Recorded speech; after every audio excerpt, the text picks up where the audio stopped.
Yeah, man. But yeah, man, I'm just grateful for Rick, man. I'm grateful for you No having doubt. this platform and for you having this sharing your platform for us to dialogue and to really net give and Exactly. begin to really build the community that we so desperately Yeah. the unity. No doubt. Yeah. Yeah.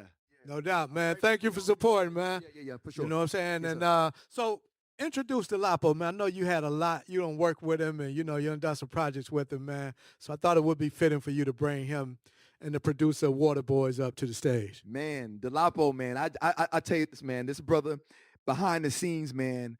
Delapo, he is behind the scenes, and I mean, also Delapo got deep pockets, so I'm blessed to have a brother who got deep pockets. So he can EP that thing for y'all.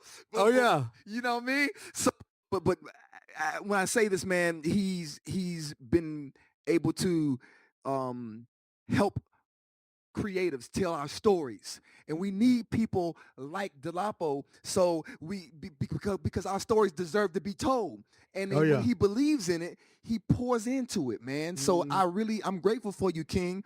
And I say that I don't take it lightly, bro. I don't take it lightly for who you are and what you are for the community, not only here in Atlanta, the film community, but abroad, because I know it's about to go abroad, because No Scheme doubt. Queen's about to be on abroad. And so Arrow, man, Arrow, the same thing, man. Arrow, man, he's a visionary. I've known Arrow for some time now, man, and just being able for him to be a mentor, and a storyteller himself, a master storyteller. That's what Mhm. he is, man. And so I'm just these two kings, man. They're transforming the game right now, bro. So What? yeah, Water Boys is about to be, yeah, Water Boys is Exactly. amazing. So Exactly, yeah, man. So man. y'all come on up to the stage, man. That's what this is about. Errol This is Sadler. the future of storytelling, man. And we highlighting independent filmmakers that's doing amazing things right here in Atlanta and abroad, man. So, you know what I'm saying? Pro- respect, respect. So y'all introduce yourself, man, and introduce this dope film. Hey, what's going on, y'all? Y'all good? Let's wake up because we about to get started again. I'm talking to the live streamers too. We're here, and hopefully you're getting some information. My name is Delapo Rinkatola. I'm an executive producer. I don't pretend to know everything about the film industry. I'm a student of the film industry. These guys standing next to me probably know more. But what I do have is I have heart and I have tenacity, and that's what you need. Whenever you're starting any project, from a business perspective, I look at it. Once you understand business principles, you can change it from vertical to vertical. Doesn't matter what you do if you learn how to do good business. So, with that said, I want to introduce Earl Sandler, who's the producer of Water Boys. And Water Boys, this is a shameless plug. You can see it right now on Amazon TV. You can see it right now on Apple TV, all of your platforms. It was in the theaters. We're still rolling it out. And man, this is the man that put everything together. Woo! What's up? What's up? What's up, y'all? Appreciate y'all having me out here. My name is Errol Sadler. I've been producing films for over 17 years. I want to say maybe about 18 years now. School of Hard Knocks, learned it by putting my own money into it. So when this script came across my desk and knowing what Delapo has been doing and the work he's been putting into the community, this was a match made in heaven because we've always been talking about working together. We both met the writer, director. Yes, Coke Daniels, amazing creative. And, this was our first project that we officially did together, and we're so proud of it. This is a love letter to Atlanta. It's written for Atlanta. A lot of times Hollywood tries to come to or comes to Atlanta and they create films and they call it elsewhere. This is New York and this is Chicago, but this film is written for Atlanta, told about Atlanta. Marta showed us love. Walmart showed us love. Crystals showed us love. So check the trailer out, and everyone, please go to Apple TV, go to Amazon. They tell us that black films cannot and will not make it, but they're lying because we're already doing numbers with this project and every other film that we've done. Yes. Woo, let's go. So check the trailer out, and we appreciate you guys, and go check it out on all these platforms. Yeah, y'all stick around. We're gonna talk afterwards. I want Bong to see this bong. film first. Yes, special chair right here.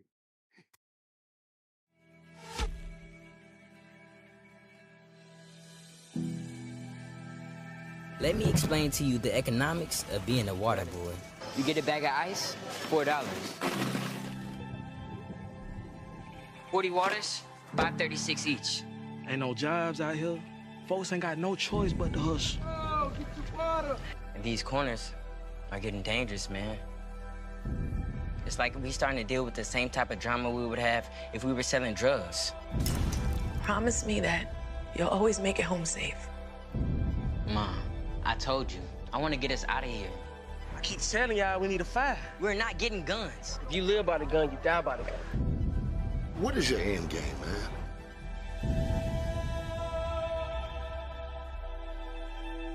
What's a nice guy like you doing in a place like this?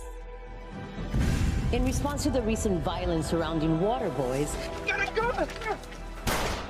We get it straight tonight. No, we don't. the mayor has ordered a citywide crackdown. We will not tolerate these thugs fronting as entrepreneurs, terrorizing our street corners. They will not be allowed to sell waters on these corners. You guys gonna have to find something else to do. Wait, what? Sell drugs?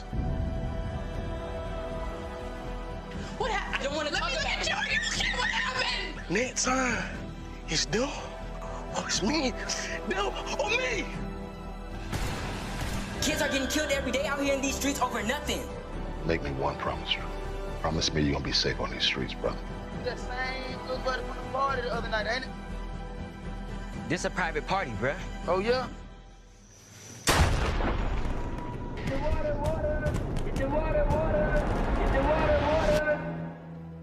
In the A, everything can change at any moment.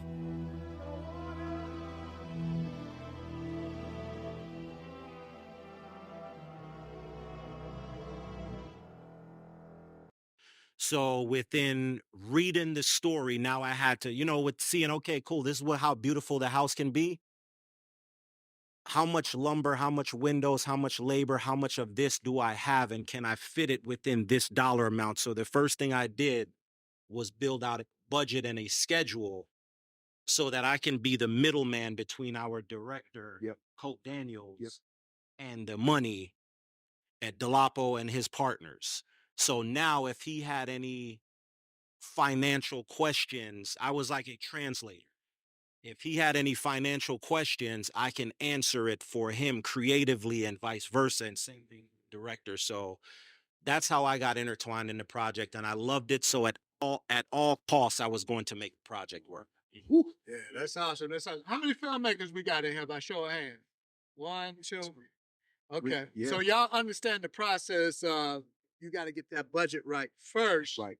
Because if the budget ain't right, ain't nothing happening. Right. I don't care how big your dream is. Budget and the So that was smart. That was smart.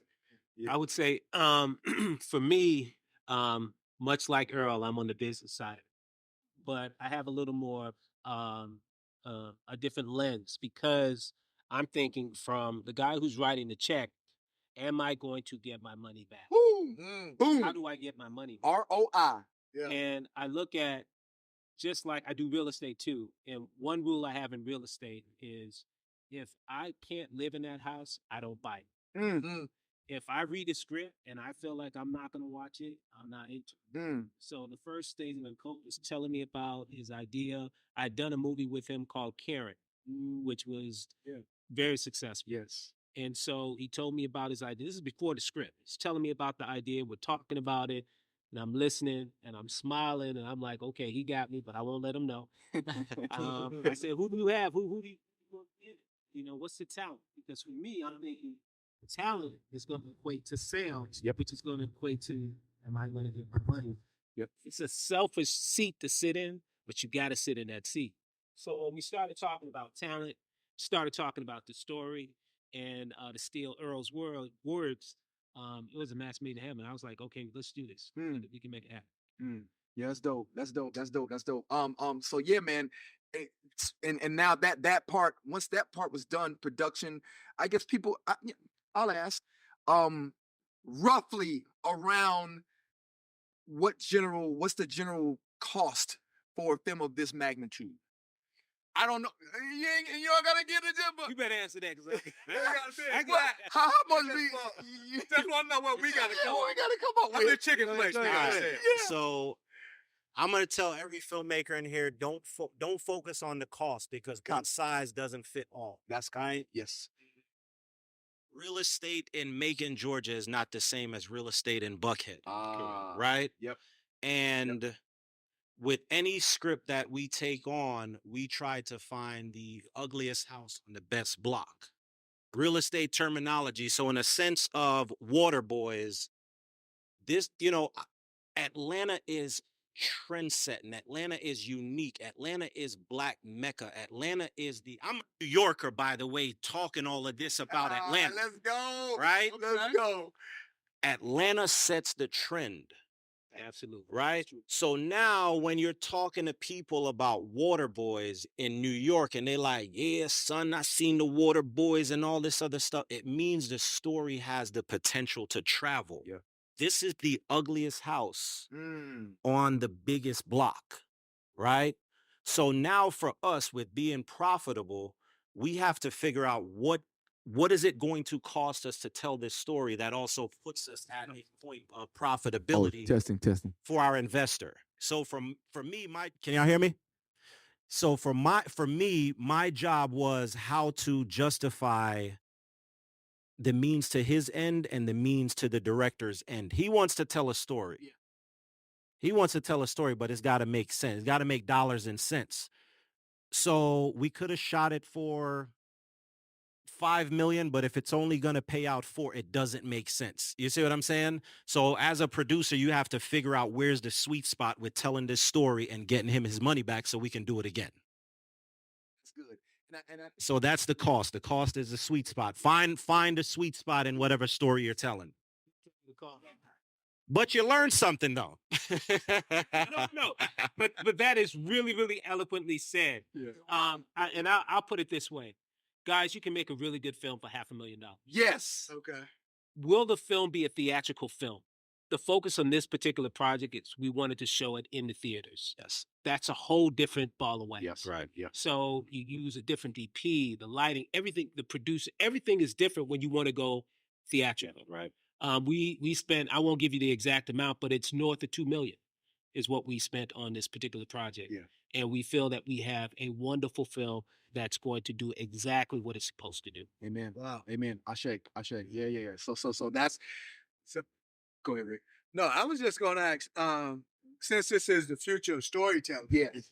And we just shared a lot of AI tools and whatnot. Notebook, LM was mind blowing. Were there any AI tools, or was there any process where you had to incorporate a form of AI into creating this project? So something I was talking to Delapo out back. Chat GPT, I've been on it since day one. Usually when scripts are coming down the pipeline, the producers will get them by the boatloads, 10, 15, 20 of them or whatnot. Coke is a really good friend of ours, so naturally his made its way to the front. But, like the gentleman that came in earlier was saying, you feed AI information and then you ask questions based on it. So I think with Water Boyz, one of the questions was when we fed it in the system, hey, where have we seen this story before? What are my comps for this story? You took the script Mm-hmm. and put it into ChatGPT. Correct. And then what was the prompt? So now questions that I'm asking is where have I, what are the comps for my films? Because again, to be able to make it make sense, I need to know the comps. So our comps came back, when we were pitched the script, it was, Boys in the Hood meets Menace to Society. Cool. I read that. I also felt that. But, this computer is processing data faster than me. What do you see? And these films also came back amongst several others. So now with looking at that data, what was the ROI in the time frame that Boys in the Hood came out? You get a budget, you get a return, you get a ROI. In these times right now, what platforms will we be most successful on? You know what I'm saying? So and so forth. So ideally, I created, with the questions that I was asking, we created somewhat of a Monte Carlo risk assessment type of system, where should this film go, so and so forth. And then once, obviously, we're thinking theatrical, we're thinking, the Amazons where the majority of the viewers are right now, Apple and so forth. It's starting to give you a little bit of the tidbits as to who's marketable. Hence, you'll see Quavo in the film. Our lead, Achille McDowell, he was also in David Makes Man with Oprah. So now we were able to tap into Oprah's analytics and OWN's analytics and David Makes Man, which is a TV series analytics. So, and Lala Anthony, Omar Dorsey, so we were able to tap into a lot of those analytics, as well as our stars that you may see, the Dawn Halfkennys that you may see her on, a ton of these BET shows, Black Hamptons and so forth. So we just used it to just try to pull out as much data as possible and say, okay, case in point, if Boys in the Hood did 300% ROI, right? And that's not the actual number. Don't nobody go fact check me on that. I'm just giving y'all. If it gave you 300% ROI, you have to look at it that it was more of a narrow film distribution streamline. It went to theaters, then it went to pay-per-view, then it came out on video on demand, then you saw it on TV. Right now, we have a wider distribution platform. So even if we did half of that, does that put him in a good seat? And the numbers looked good. So that was another reason why I felt good moving forward with it, by running certain things through Chat GPT and using AI to just get the data as fast as possible. And see, that's the thing. Like, we're in the age of data, so you have to think of these creative ways to prompt Chat GPT, Gemini, Claude, whatever platform you're using, because how you use it, that's the way it's supposed to be used. When, as it relates to filmmaking, you got to think, and you have to ask the question behind the question. You know what I'm saying? So you have to ask a series of questions. But yeah, man. Man, I just want y'all to go watch it, y'all, for y'all. Y'all got to see it for yourselves, man, because it really transports you, the viewer, into Atlanta. As far as distribution is concerned, what was that process? How did you all get to an Apple, and how did you all get to an Amazon Prime? What for filmmakers, like that's almost like this mystery for a lot of people. Yeah, and I really want to go back, and when we talk about Atlanta, this movie is actually, like we said, a tribute to Atlanta. Atlanta is one of the characters in the film. So if you love this city, I think you'll be cheating yourself if you don't get a chance to go out and watch it. Take your time, and you won't be disappointed. If you can find me, I'll give you a money back guarantee. I'm just playing. You're not going to be able to find me, but you won't be disappointed. You won't be disappointed. Trust me. When we talk about distribution happens in many, many different ways. We had a change in the industry from pre-COVID to post-COVID. And the landscape now is totally different. We don't see people in the theaters anymore. The bigger budget films, they go into the theaters and they make your money, your Marvels, your Tom Cruise, all of those. But for us, what we did was we leveraged the theaters as a marketing tool to actually do two things. One, create awareness, but two, also allows us to put it at a different price point on SVOD, if that makes sense. So if it's currently in the theaters, you can charge more than it not being in the theaters. Is that correct? Yes. Okay. So that's part of it. And when we talk about distribution, we really have to understand that movies it's really a business. Yep. Don't pretend to be an expert in everything. If you're going to if you're going to get to the editing part, hire an editor. If you're going to go to the marketing part, hire someone to do the marketing. Distribution, same thing. And so we brought someone in, and their names was on their quiver, and we partnered with them, and they took care of all of that. Sometimes you have to give a little. Obviously, you're going to give a little bit of, X amount of cents on a dollar in order to have that happen. but it opens and widens the net for you so that we can have it in multiple platforms like we just mentioned. Distribution now, especially if you have a good product, they're looking for you. They're looking for content. It's really not hard to find.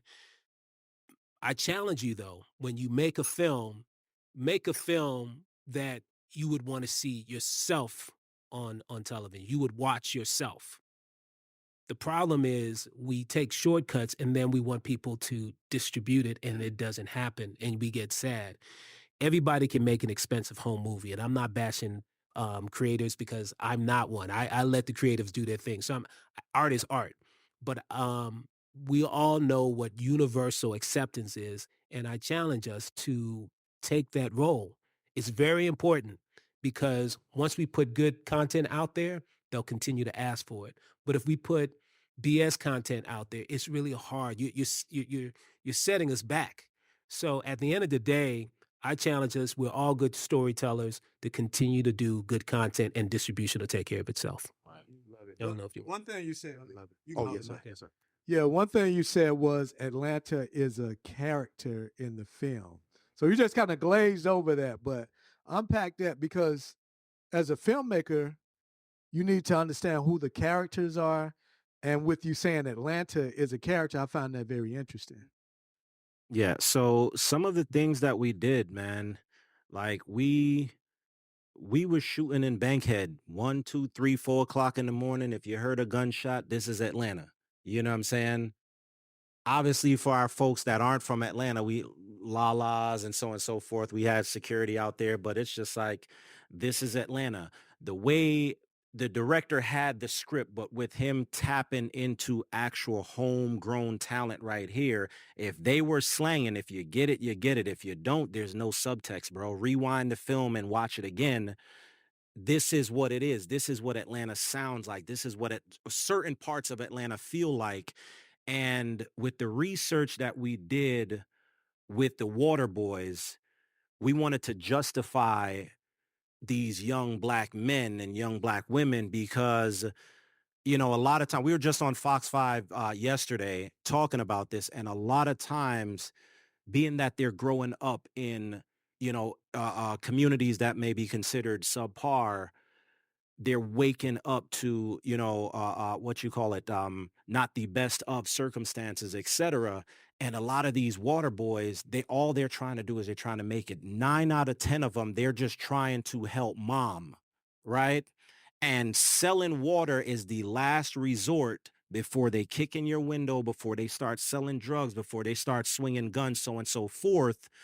So with our director going in and doing the research on these young people, we wanted to tell their stories. Yes, Atlanta is beautiful and Buckhead is pretty and East Cobb is amazing.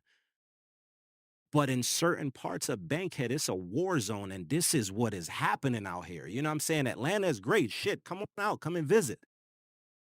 But it's just like, yo, if you make the wrong turn, you might end up here. And it's just like when you see these kids, you know what I'm saying? Get to know them. Get to know them. You may have some gems that you may be able to feed them because they're not bad people. No, we had real Water Boyz in the film. Wow. You know, you took them straight off the streets, Right. connected with them, Water Boyz in the hood. We flew them out to Miami when we did ABFF.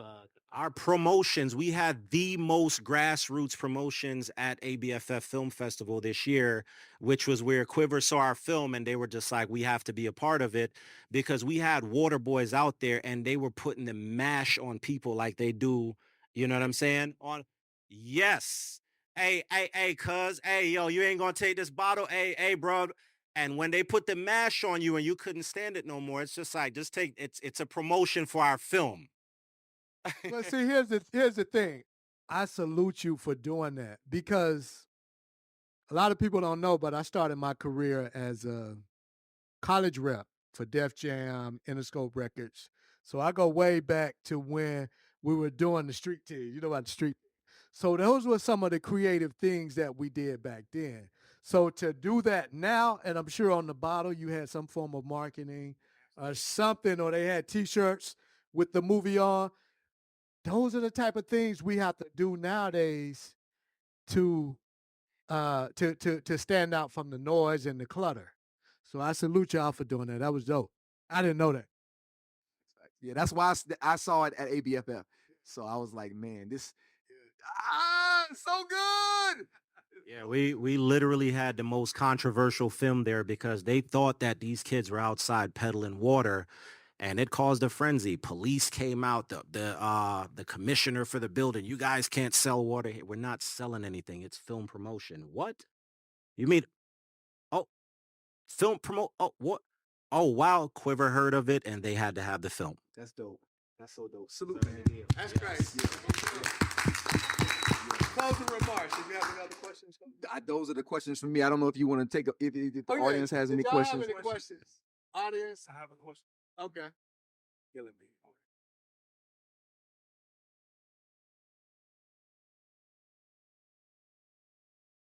Yo, congratulations, brother. That the trailer looked really, really good, man. Very impressive. Seems like you guys did a lot to make sure that the production value was actually really good. Now, going back to Boys in the Hood, one of the criticism back in the day when it was released was that it glorified violence, even though there were some social issues that it brought to light, but there was a lot of glorification of violence. So did that ring? Is that something that you guys were concerned about? Kind of like striking a balance between portraying the reality of what's going on, but taming down the violence so that does not become the message. And how did you guys thread the needle when it comes to that from a production perspective? Yeah, really good point. In fact, the city of Atlanta helped us with that. Anytime you saw the Water Boys, there was always a depiction of negativity. You didn't hear about the Water Boys getting change thrown at them or almost getting run over by a car, or they're saying, just keep the water. You see me next time. You didn't get that story. You got the negative story, right? So in this film, we looked at three things. We looked at gun violence, we looked at entrepreneurship, and we looked at friendship. Those were the three things that we kind of concentrated. No, I'm sorry, mentorship was the last one that we concentrated on. And when you're telling that story, you just have to be real. And hats off to Coke Daniels, because it's solely his story. And the way he wrote it with a balance of showing, yes, there's violence, but you have a choice. There's a fork in the road for every woman, every man, every child. And a lot of that can be influenced by a mentor. So there's a mentor element. And then there's decisions about whether or not, especially if you're in the streets, do you carry a gun? Do you not carry a gun? We tackle those questions. So you're going to see a balance of, let's call it good versus evil. Let's call it Armageddon, right? At the end of the day, you'll see how you relate to one character versus the next, and it will balance out. It's a really good story. Great question. No doubt. Do we have another question? Yo, check it out, right? You guys really inspire me, number one, and I appreciate that. Number two, when I was just sitting here thinking, I was thinking about an idea, right? And Atlanta is a culture, right? Atlanta has its own culture. And when you guys were talking about the Water Boys, I was thinking about, because I'm originally born and raised in Atlanta. I was thinking about the dance culture of Atlanta, right? It's called Yeek. Yeah. And like I was in a dance group back in the day, and we were called Passion, right? And we danced in talent shows, which no longer exist. We went to every club because Atlanta had like 100 clubs that stayed open to 6 o'clock. And every club had a contest, everything. So it just inspired me just thinking about what you guys did with Waterboy. And maybe I could turn this Yeek thing into a movie. Let's do it. Yeah. I would say you certainly can. I mean, I love that. Yeah, Yeek is a culture, man. I remember I went to school, graduated from Doug Howe in the West, Frederick Douglass, you know what I'm talking about, APS. But Yeek was a thing. They used to do it at the pep rallies and all of that, you know what I'm saying, in the school. He went, what you went to, Banneker? No, I actually went to Riverwood. I went to Riverwood. Yeah, I went to Riverwood. Okay. So it was a culture, man. So, you know what I'm saying? So that's big, man. Yeah. How can people get in touch with you all? How can they watch the movie? I know you said it before, but just reiterate. Yeah, to watch the movie, again, on all platforms, you can do a search on Water Boyz, the movie with the Z, by Coke Daniels. It's on Apple TV, Amazon. It's on YouTube, Fandango, all of them almost.